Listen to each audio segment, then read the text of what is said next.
ગુજરાત લોકસભા ચૂંટણી પરિણામ 2024 4 સીટ પર કોંગ્રેસ આગળ અને 21 સીટ પર ભાજપ આગળ. 5 સીટ પર જામી ભારે રસાકસી, પડે બદલાઈ રહ્યો છે ટ્રેન્ડ.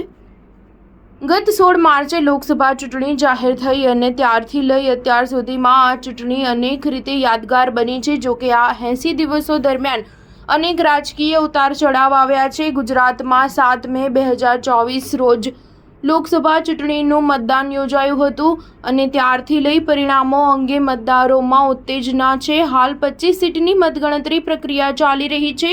સુરત સીટ પર ભાજપના મુકેશ દલાલ બિનહરીફ જાહેર થઈ ચૂક્યા છે. આજે કેન્દ્રીય ગૃહમંત્રી અમિત શાહ, કેન્દ્રીય મત્સ્યોદ્યોગ અને પશુપાલન મંત્રી રૂપાલા, રાજ્યકક્ષાના કેન્દ્રીય સંચાર મંત્રી દેવસિંહ ચૌહાણ, કેન્દ્રીય આરોગ્ય મંત્રી મનસુખ માંડવિયા અને ભાજપના પ્રદેશ પ્રમુખ CR પાટીલનું રાજકીય ભાવિ નક્કી થશે. ભાવનગર સીટ પરથી ભાજપના નીમુબેન બાંભણિયાને 1,31,808 અને આપના ઉમેશ મકવાણાને 44,742 મત મળ્યા છે.